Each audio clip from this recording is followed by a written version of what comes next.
of the BJP responding to the marketing jibe from Rahul Gandhi. We saw very aggressive Ravi Shankar Prasad come out today and really sort of point for point rebut Rahul Gandhi on various things. Here is what he said on the issue of BJP being good at marketing, questioning what happened in all the assembly elections that the BJP came out so strong in. हमारी ओर इशारा करके कहा कि हम marketing करते हैं अपनी party की। राहुल गांधी जी, आज आपसे एक सीधा सवाल पूछना है।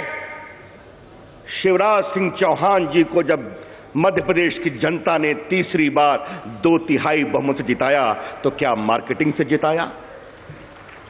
रमन सिंह जी को तीसरी बार छत्तीसगढ़ में मुख्यमंत्री बनाया तो क्या मार्केटिंग से जिताया? वसुंधरा राजे को अगर 3/4 बहुमत भाजपा की अगुवाई में दिया तो क्या मार्केटिंग से जिताया? दिल्ली में अगर हम सबसे बड़ी पार्टी बने तो क्या मार्केटिंग से जिताया? राहुल गांधी जी, आप क्या कह रहे हैं? होमवर्क नहीं करते? तो इसका मतलब यह है कि आपको मार्केटिंग करने नहीं आती। श्रीमान राहुल गांधी जी, हम सपने नहीं बेचते, भाजपा के नेता तो काम करते हैं। राहुल गांधी जी और बोल रहे हैं, हमने आरटीआई दिया।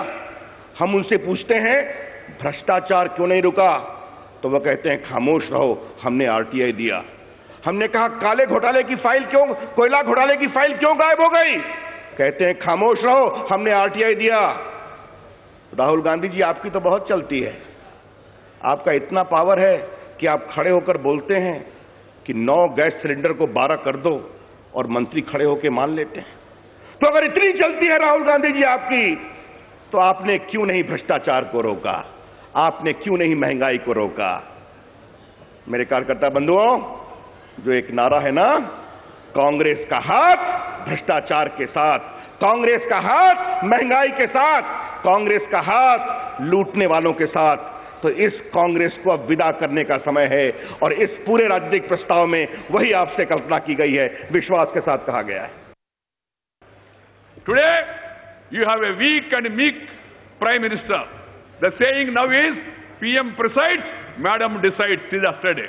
Now, PM proposes, then Rahul disposes and opposes. That's the end of the story. That is the latest situation today.